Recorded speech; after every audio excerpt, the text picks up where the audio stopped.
An entire Amish family of 7 vanished from their Pennsylvania farm in 1992, leaving behind only a simple note about visiting relatives for the weekend.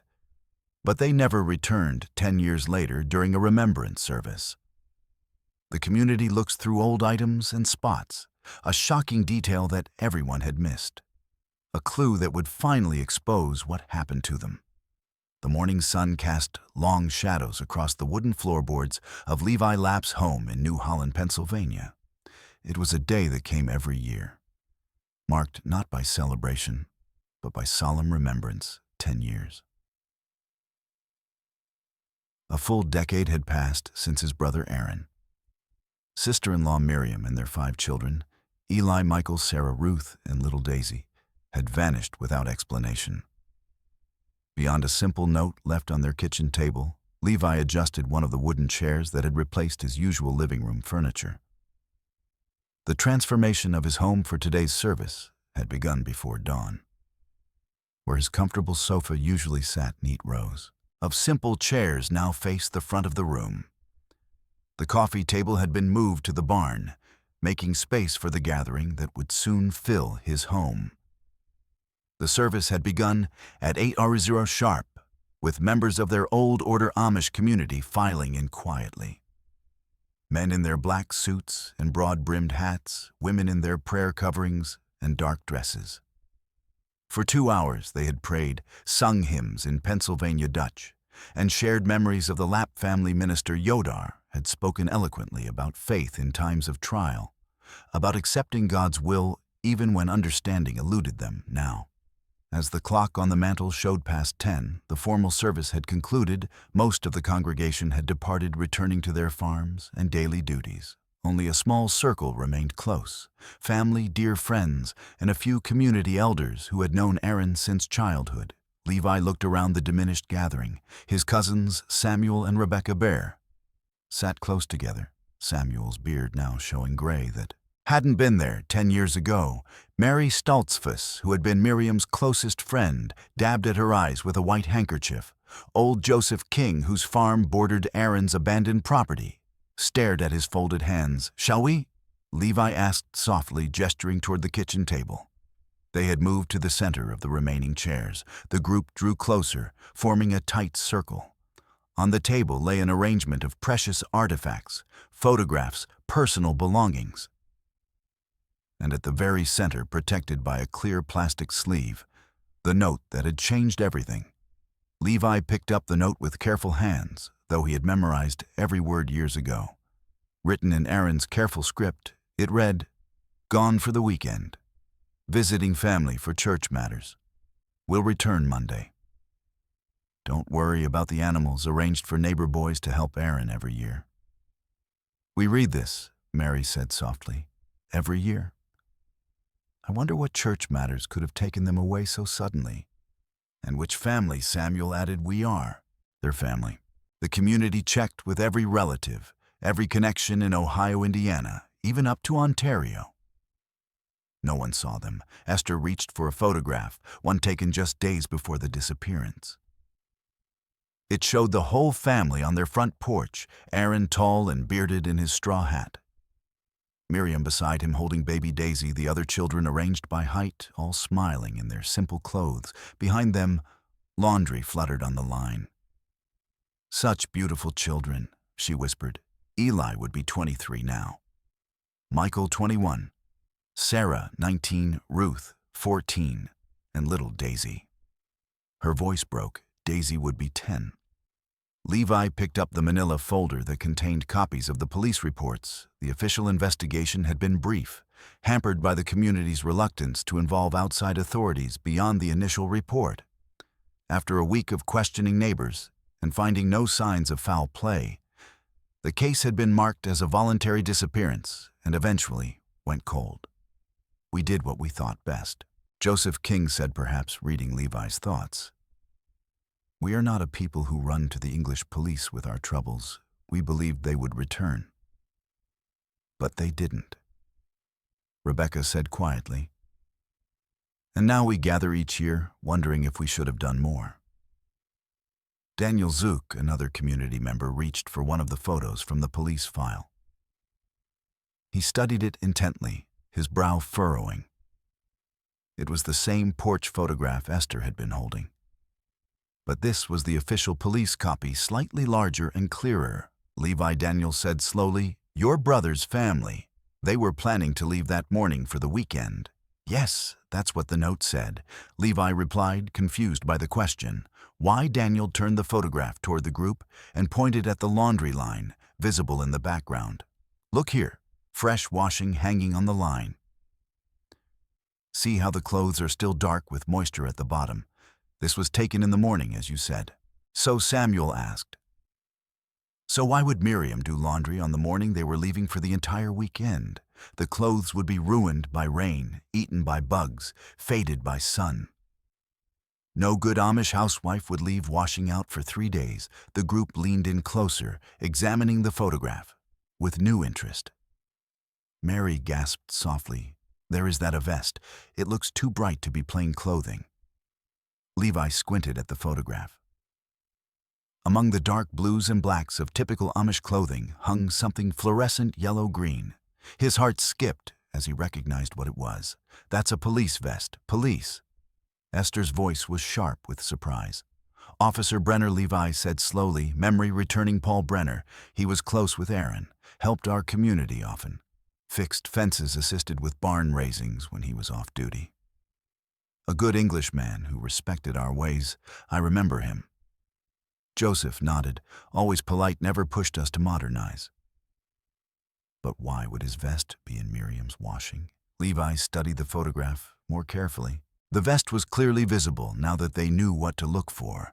The word police, partially visible on the bright fabric. "I don't remember him ever getting it back," Levi said. "After Aaron disappeared and the investigation ended, Officer Brenner still came around, sometimes checking on us on Mother. But I don't recall him asking about a vest, my Ribka. May she rest in peace?" Levi continued, referring to his late wife, who had died 3 years prior. She packed away many of Aaron and Miriam's belongings after it became clear they weren't returning. "Perhaps the vest is still with their things." Esther sat down the photograph with trembling hands. "Perhaps we should speak to Officer Brenner about this. It may mean nothing, but after 10 years, any small thing might help us understand." Mother Levi said gently, "What could he do now? It's been a decade. The English police put the case aside long ago. We chose not to pursue it further ourselves, to accept God's will in this matter. But we never found peace with it." Mary interjected. "We say we accept, but we gather each year because we cannot let go. Maybe God's will includes us, finally seeking answers. I'll find the vest." Levi decided, if nothing else, I should return it to Officer Brenner. It's only right. When I do, perhaps I'll mention this observation about the laundry. See what he says. The group murmured agreement. They spent another half hour looking through the remaining photographs and mementos, Aaron's favorite hymnal, Miriam's quilting thimble drawings. The children had made a corn husk doll that had belonged to Sarah. Each item was handled with reverence, passed from hand to hand, accompanied by a memory or a prayer. Finally, as the clock neared noon, the gathering began to disperse. Each family member and friend embraced Levi and Esther, murmuring words of comfort that had been repeated so many times they had worn smooth like river stones. "We'll see you at church on Sunday," Samuel said, settling his black hat on his head. "Thank you for hosting this year," Rebecca added. "It means much to remember them in a home, not just the meeting house." "It was Mother's idea," Levi said, glancing at Esther. "She thought perhaps being here where Aaron spent so much time might bring us closer to understanding." One by one, the buggies rolled away down the gravel drive, until only Levi and his mother remained. Esther began gathering the photographs and papers, her movements careful and deliberate. "I'll help you put the furniture back," she offered. "No, Mother, rest. I'll take you home and handle this myself later." Levi went to the kitchen drawer. His fingers found the familiar weight of 2 brass keys on a simple ring. One for Aaron's house, one for the abandoned farmhouse on the separate parcel of land Aaron had owned. They felt cold in his palm, unused for months, they walked to his buggy. One of the few concessions to the modern world their Ordnung allowed was that Levi kept a car for his furniture, making business. Levi helped her into the car, his own heart heavy with the weight of another year passed without answers. As they drove the short distance to his mother's small daughtery house on the family property, he couldn't shake the image of that police vest hanging among his sister-in-law's washing. A bright, incongruous note in what should have been an ordinary morning a decade ago. After dropping his mother at her small house, Levi decided to drive to Aaron's house right away. It only took him 10 minutes along the rural roads Levi had avoided coming here lately. The sight of the empty property never failed to stir up difficult emotions. As he pulled into the overgrown driveway, he noticed how the maple tree Aaron had planted the year before his disappearance now towered over the porch, its branches scraping against the roof in places. The key turned stiffly in the lock. Inside, the air was stale and heavy with dust. Pale rectangles on the walls showed where pictures had once hung. Ripka had packed most of the valuable and personal items after the first year. When hope of the family's return had begun to fade, Levi started his search in the obvious places. The hallway closet yielded nothing but mouse droppings and a few wire hangers. The storage room off the kitchen, where Miriam had kept her canning supplies, stood empty except for dusty shelves. He climbed the narrow stairs, each step creaking under his weight. The master bedroom door stood ajar. The bed frame remained stripped of its mattress years ago, but there at the foot of the bed sat a wooden chest. He remembered Levi knelt beside it and lifted the lid. The hinges protested but held inside. Ripka had carefully arranged items that must have seemed too personal to discard, but too painful to keep in daily view. A man's work shirt still bearing the shape of Aaron's shoulders, a child's wooden toy horse worn smooth from handling, and there folded neatly on top the fluorescent police vest. He lifted it carefully. Police was emblazoned across the back in reflective letters, and on the front a small patch read P. Brenner in neat stitching. The vest was clean, carefully washed and dried by Miriam 10 years ago. Levi closed the chest gently and stood the vest in his hands. He pulled out his cell phone, another accommodation to business necessity, and scrolled to Officer Brenner's personal number. They had exchanged contact information years ago when Brenner had helped investigate some vandalism at the furniture shop. The phone rang 4 times before going to voicemail. Brenner's familiar voice asked him to leave a message. Levi ended the call without. Tucker was speaking. The thought of explaining this over a recording felt wrong somehow. He considered calling the police station directly, but hesitated. The Amish relationship with English law enforcement was complicated, respectful, but distant. The thought of navigating a phone tree, explaining himself to a dispatcher, possibly being transferred multiple times. No better to handle this in person, face-to-face, as was their way. Levi tucked the vest under his arm and made his way back downstairs. He locked the house and started toward his car. Then stopped. Something nagged at him. An old conversation with Aaron years before the disappearance. His brother had mentioned pressure from developers, people wanting to buy the land for some project. Levi circled around to the back of the house, curious if anything had come of those plans. The view from the back porch showed unchanged farmland stretching to the horizon. Whatever development had been planned, it had never materialized. The same split-rail fences marked property lines. The same grove of oak trees stood sentinel at the far edge of what had been Aaron's land. 10 years, and nothing had changed. Levi made his way back to his car. Placing the vest carefully on the passenger seat, he made a mental note to check the farmhouse.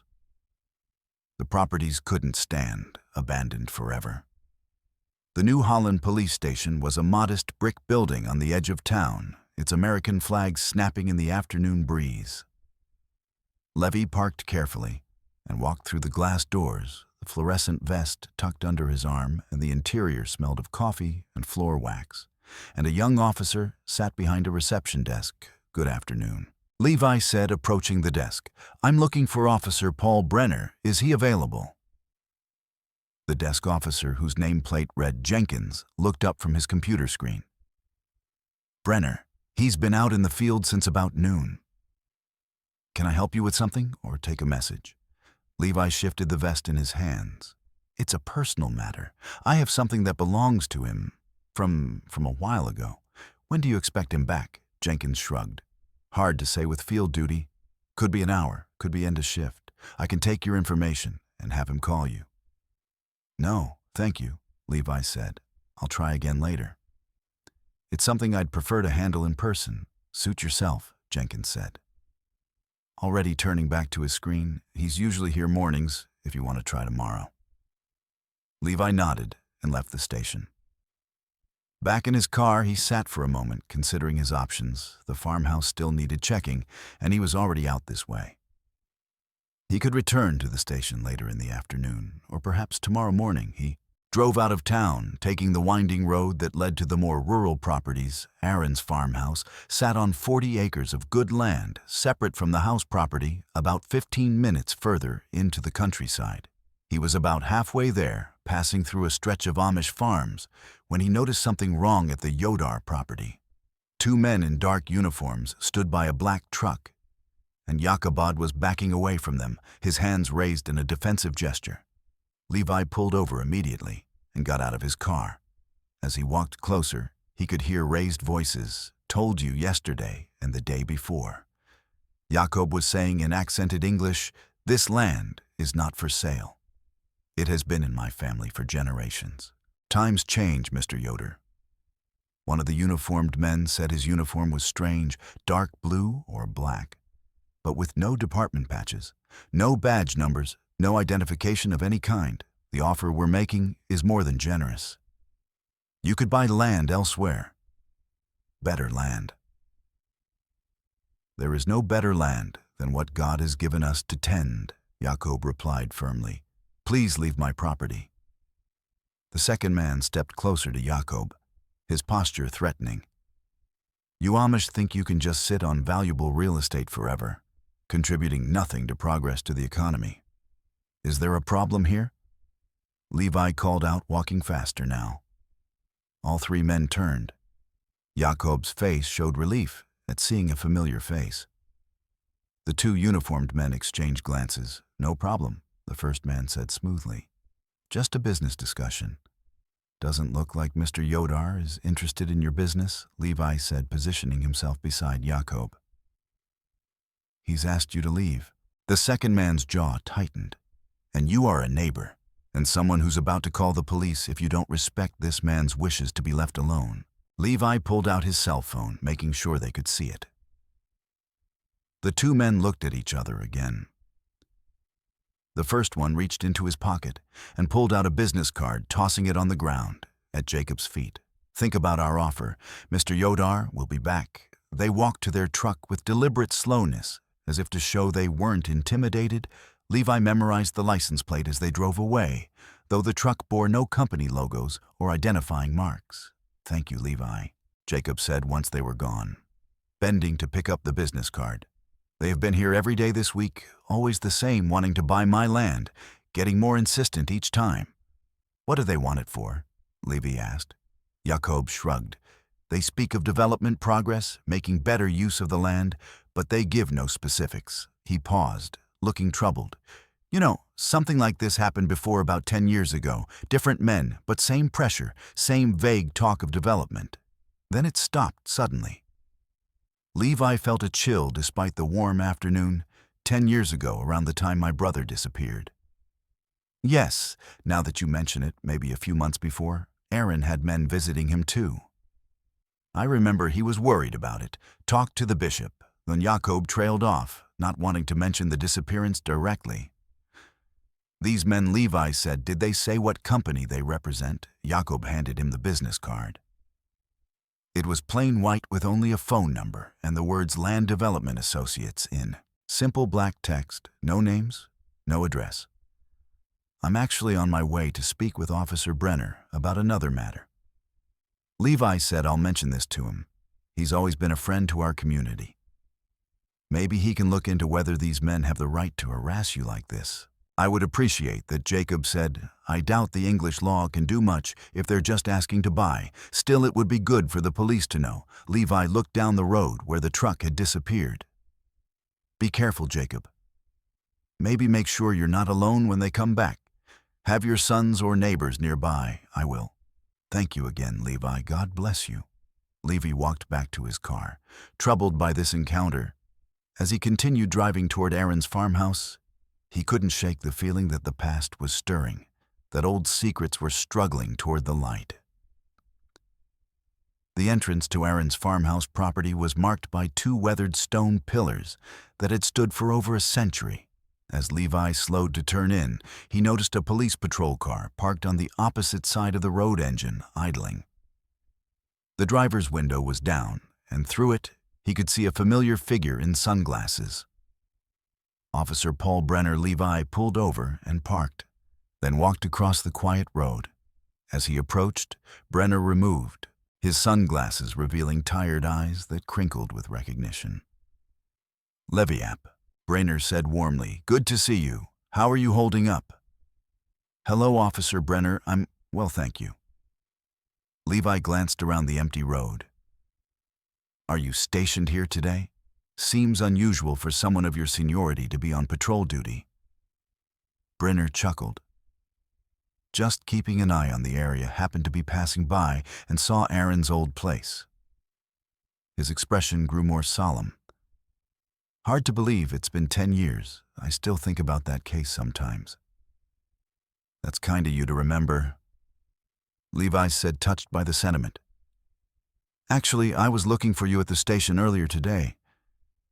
I have something to discuss with you about Aaron's case. Oh. Brenner's eyebrows rose slightly. Yes, I found something of yours at Aaron's house. Levi walked back to his car and retrieved the vest. This was in a chest with other belongings. I believe it's yours. Brenner took the vest, examining it with a puzzled expression. A vest, I don't. He turned it over, saw his name stitched on the patch, and his face cleared. Oh yes, right, this is mine. Right, this is... Completely forgot about it after all these years. How did it end up at my brother's house? Levi asked. Brenner handed the vest back through the window and rubbed his jaw thoughtfully. It was that morning, the morning they left.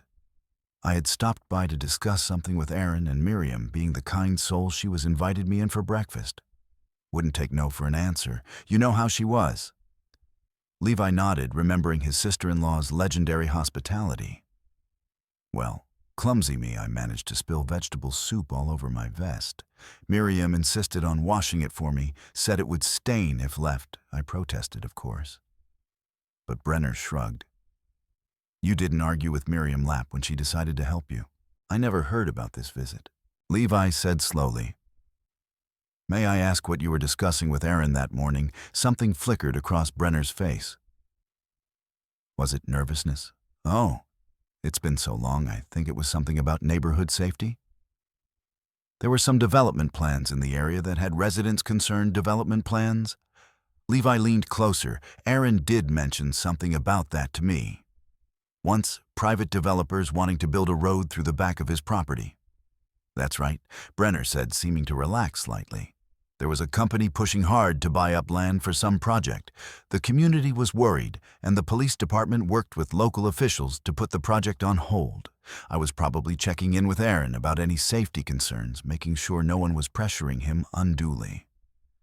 Levi thought of Jakob Yodar's frightened face from just minutes ago. Speaking of pressure, I just came from Jakob Yod's farm. 2 men in dark uniforms were there, trying to force him to sell his land.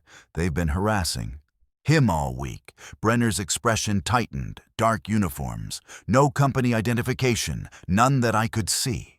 They left when I threatened to call the police, but they said they'd be back. Levi pulled out the business card. They left this Land Development Associates, but just a phone number. Brenner took the card, studied it briefly, then handed it back. I'll look into it. Talk to Jakob myself. We can't have people intimidating our Amish neighbors. I'd appreciate that. The community trusts you, Officer Brenner. You've always been good to us. Brenner was about to respond when his gaze shifted to something beyond Levi's shoulder. His whole demeanor changed, becoming alert and focused. Levi turned to see a black truck approaching from the direction of town. The same truck from Yuckup Yodar's farm. "Listen, Levi," Brenner said quickly, starting his engine. "I'll definitely follow up on this talk to Jacob, and we should discuss your brother's case more. There might be connections worth exploring, but right now I have an important meeting I can't miss." "Of course," Levi said, stepping back. "Thank you for your time." "Thank you for returning the vest," Brenner called out as he pulled onto the road. "Take care, Levi." Levi watched the patrol car follow the black truck at a discreet distance. It seemed Brenner was already investigating the men who had threatened Jakob. He felt reassured knowing the officer was taking immediate action.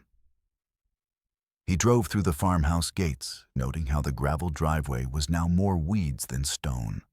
The farmhouse itself stood like a tired sentinel, its white paint peeling shutters hanging askew.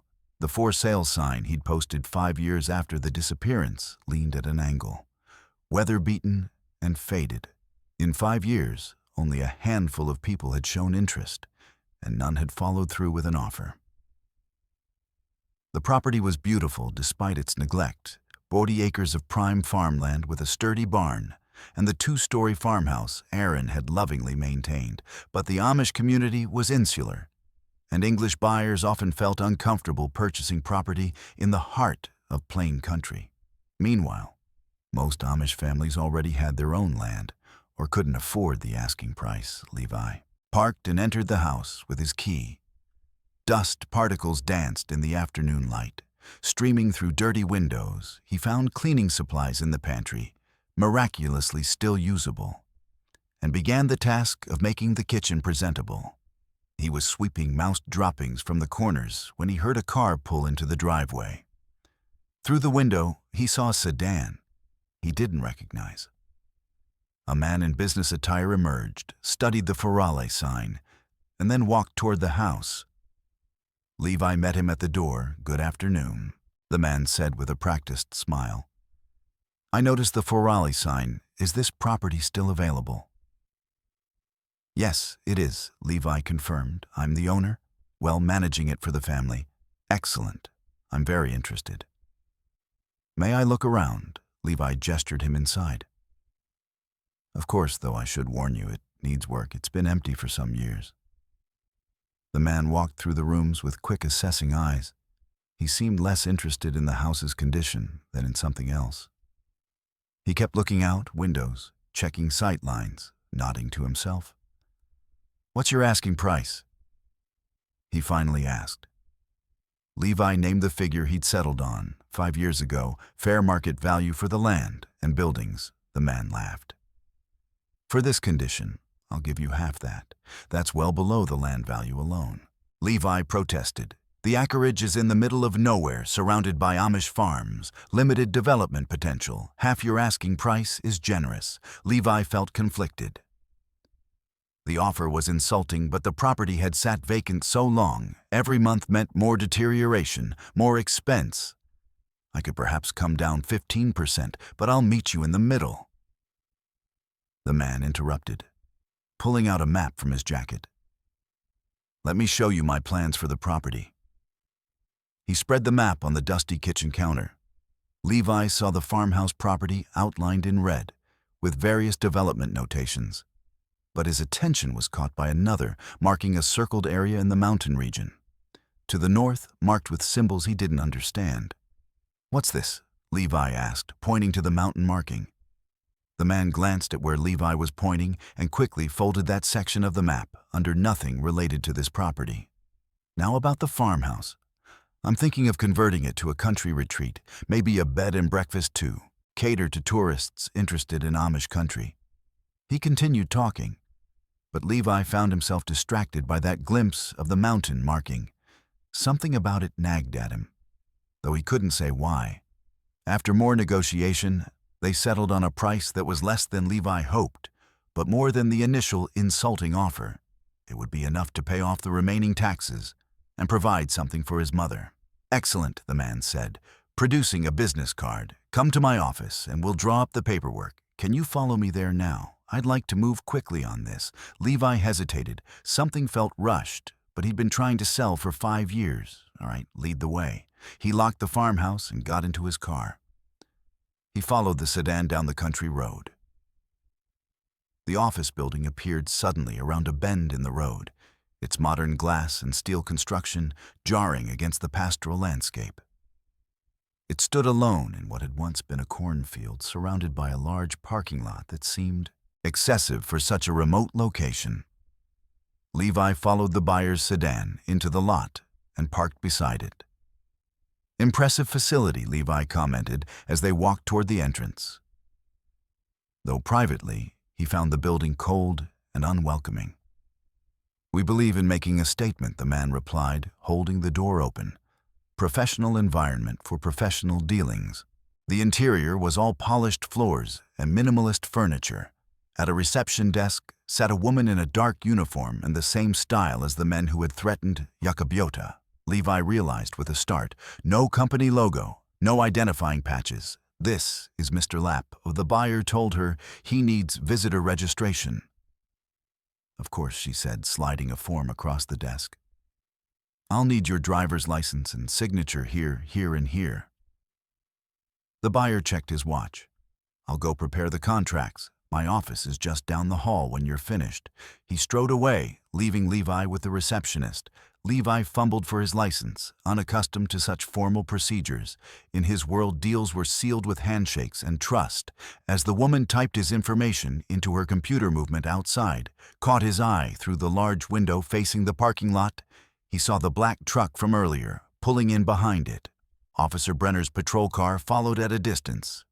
But instead of stopping, both vehicles continued past the building, heading up the mountain road that curved behind the property. "Ma'am," Levi said, "what's up that mountain road?"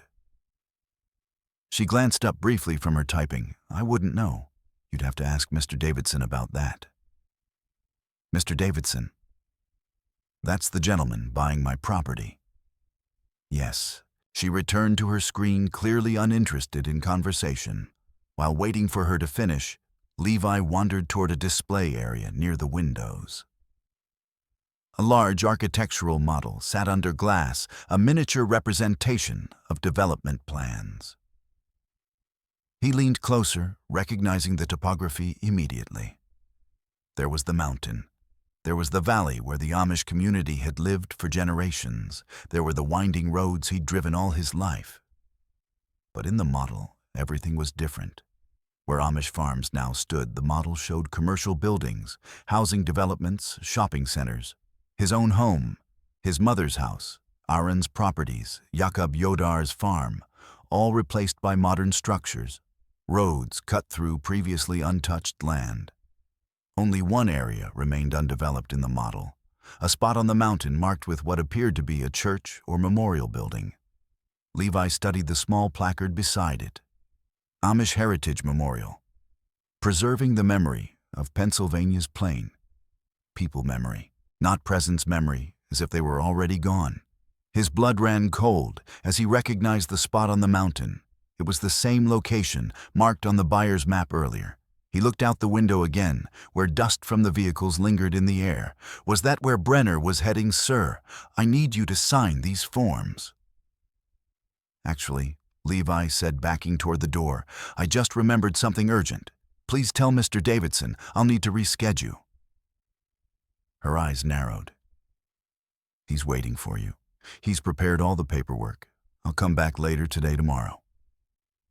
"At the latest, I'm sorry, sir. Mr. Davidson doesn't like to be kept waiting." But Levi was already pushing through the door. Behind him, he heard her pick up the phone, speaking urgently to someone.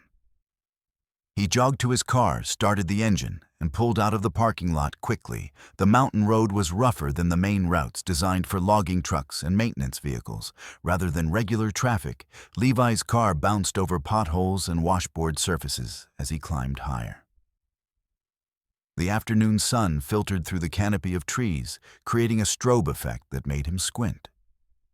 He didn't know exactly what he expected to find, but every instinct told him he needed to see what was happening on that mountain. The model's memorial to the Amish, the renewed pressure on landowners, Brenner's strange behavior, the connection to events from 10 years ago. It all swirled in his mind like pieces of a puzzle refusing to fit together.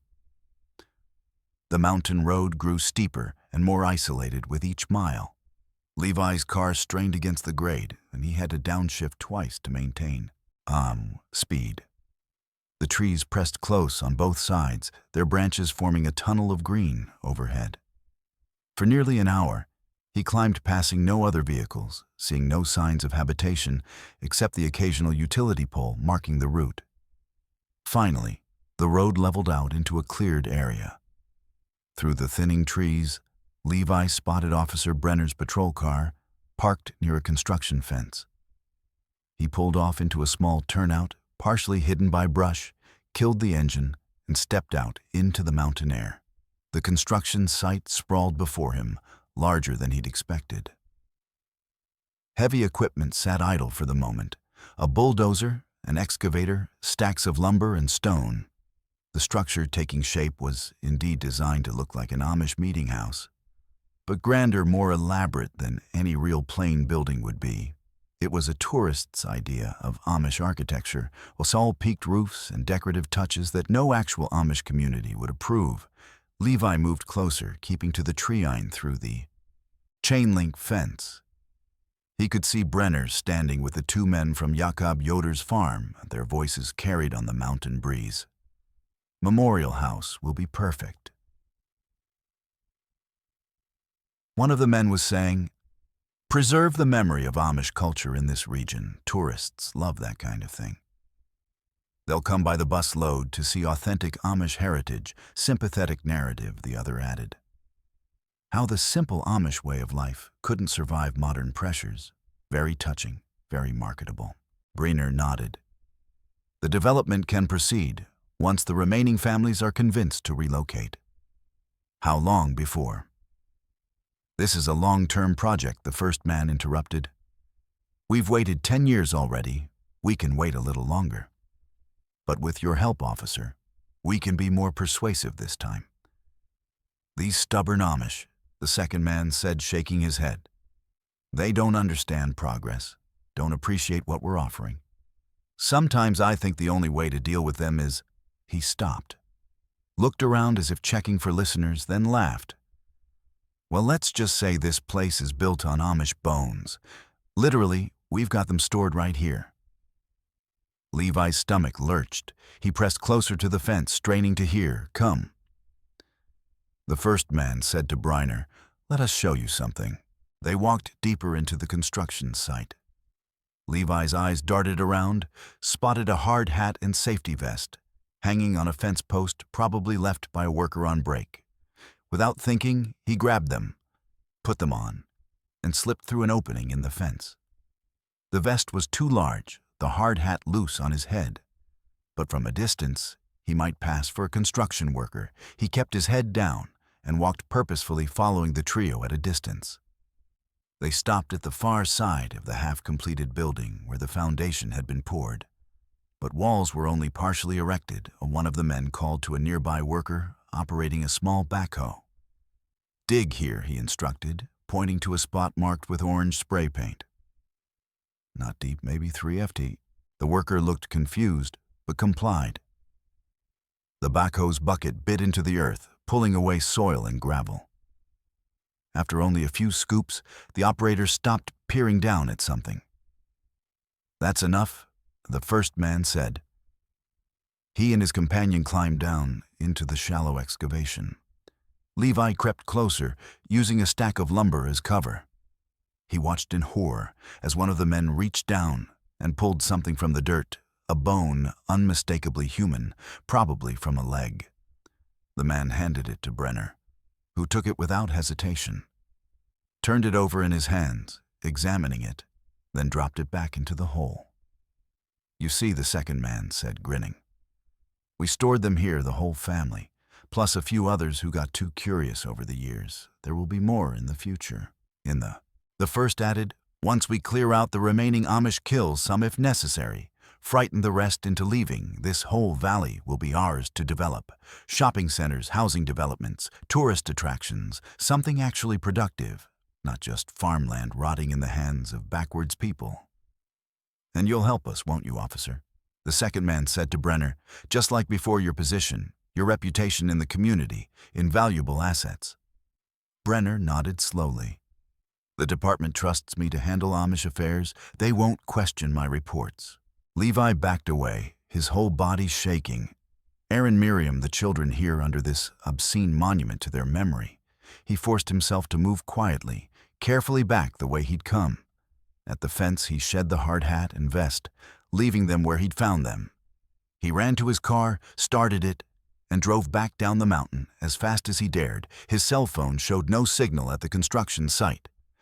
But halfway down, 2 bars appeared. He pulled over, hands trembling, as he dialed 911 911.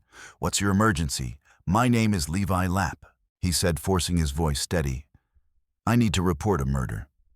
Multiple murders and police corruption. Sir, please calm down. What's your location?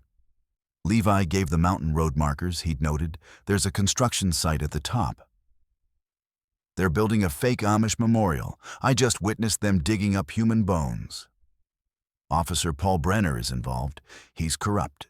He's working with developers who killed my brother's family 10 years ago. Sir, these are very serious accusations. Are you certain? I saw the bones. Levi's voice cracked. I heard them talking about killing more Amish families.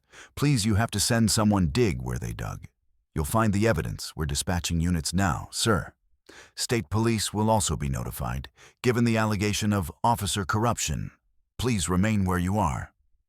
Levy waited, engine running, watching the road. Within 15 minutes, he heard sirens.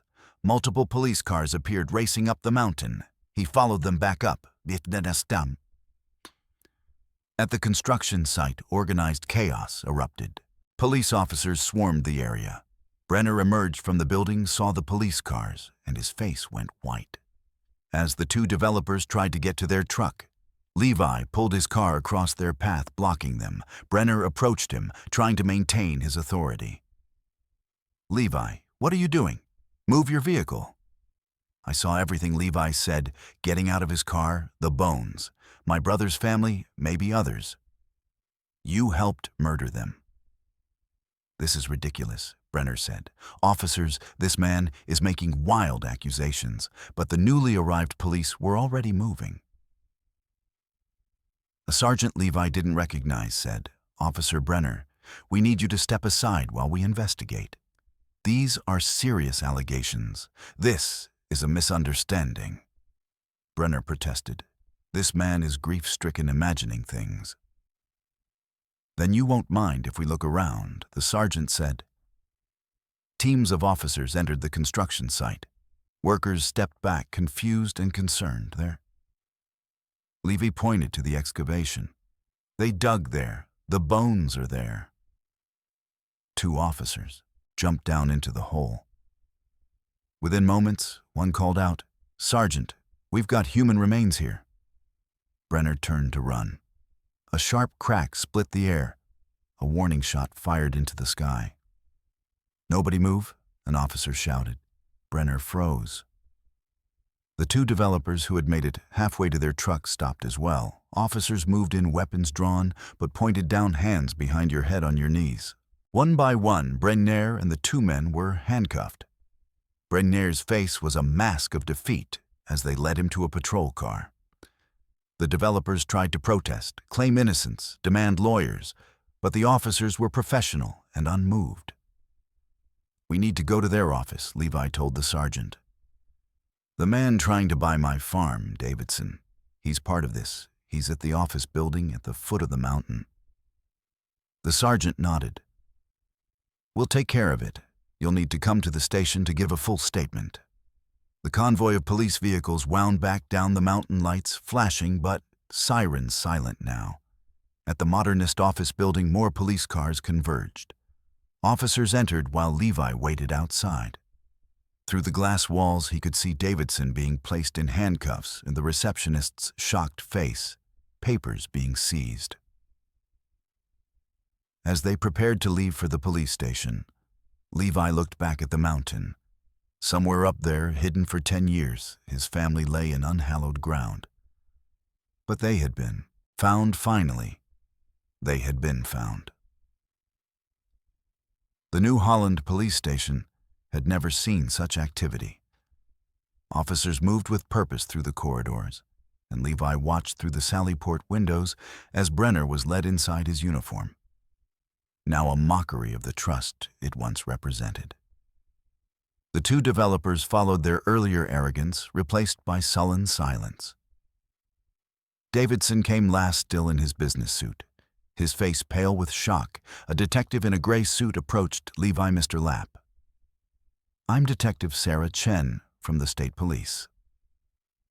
We'll be handling this investigation. Given the circumstances, would you come with me, please?"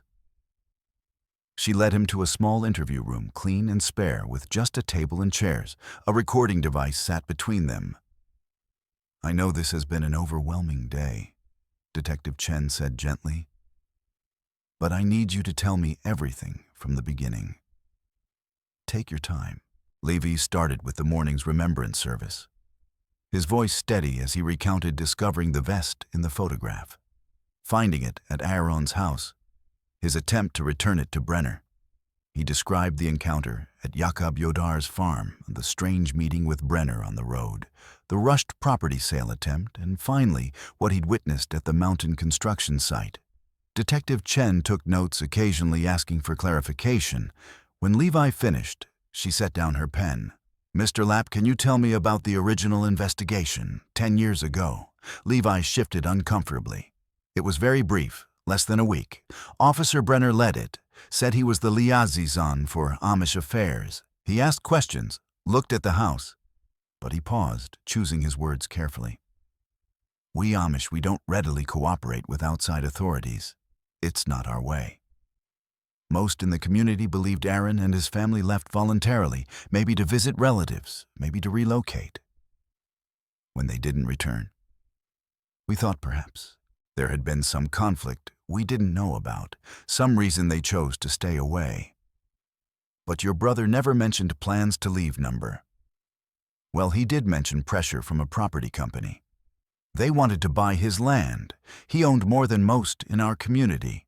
Not that we have hierarchies exactly, but Aaron had inherited from our father and bought additional parcels over the years. He was substantial in terms of land ownership." Detective Chen nodded. "We found something at Davidson's office that might interest you. A journal, very detailed records of their plans, including entries about Officer Brenner." Levi leaned forward. "Brenner was part of it, more than part of it. According to what we've read so far, he was the one who organized the kidnapping. He used his position, his trust in your community to get close to your brother. The journal suggests Brenner was on their payroll for years, feeding them information about which families might sell, which were vulnerable." Levi felt sick. All those times, Brenner had helped with barn raisings, had directed traffic during harvest, had shown respect for their ways, all of it a lie. "The officer we trusted most," he said quietly. "He ate at our tables, knew our children's names." "I'm sorry," Detective Chen said. "I know this is a terrible betrayal." "How did they... What happened to my brother's family? Do you know yet?"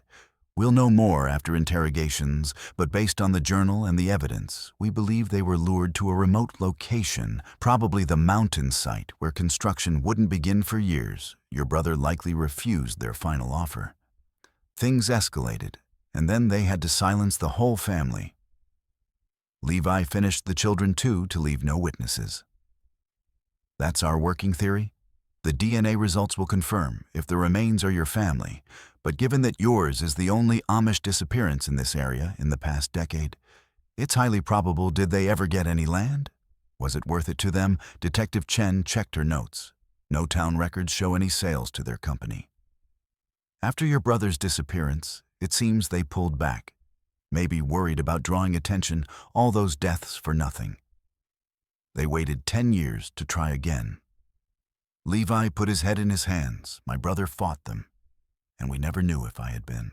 Here I was in Ohio then working. I only moved back after they vanished. If I had known about his struggle with these developers. You can't blame yourself, Detective Chen said firmly. The blame lies with the men who did this. We Amish live in acceptance. Levi said, raising his head, we believe in yielding to God's will, in not fighting the world. But sometimes that acceptance makes us blind to evil.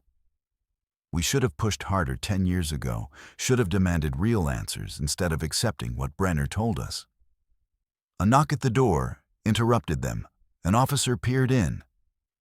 Detective, the family member is here, a Mrs. Esther Lapp, my mother.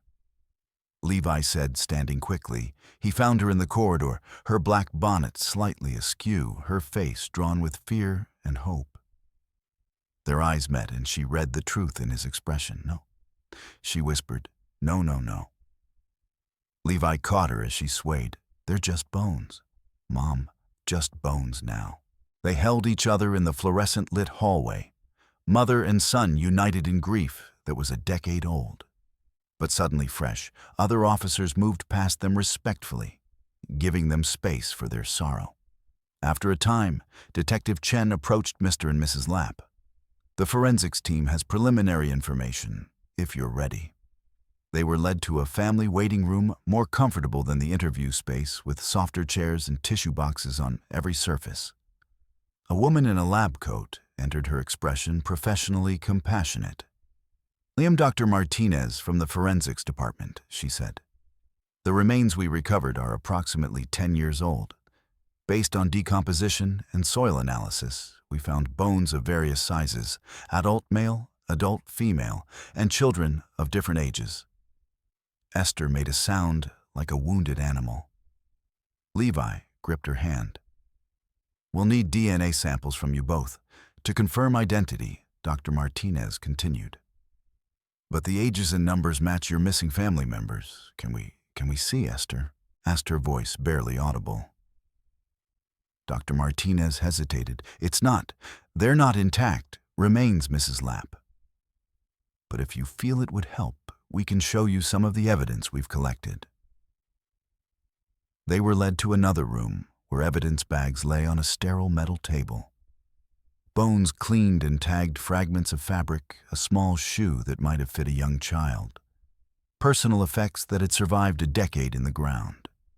Esther reached into her bag with shaking hands and pulled out a photograph, and the same one from the remembrance service Aaron and Miriam on the porch, the 5 children arranged by height, all of them smiling in the sunshine of a morning 10 years gone. She held it up, comparing the living faces to the remnants on the table.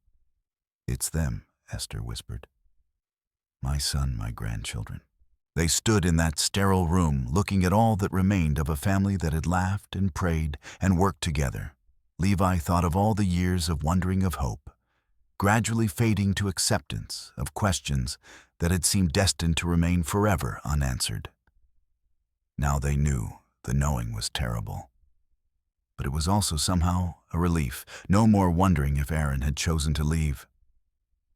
If they had failed him somehow. If the family was out there somewhere living a different life. They were here. They had never left. We'll find them a proper resting place. Levi said quietly. In the cemetery, with the rest of our people. They'll come home. Esther nodded, tears streaming down her weathered face.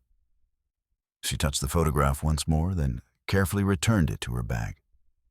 They had found Aaron's family at last, and though the finding brought grief, it also brought the beginning of peace.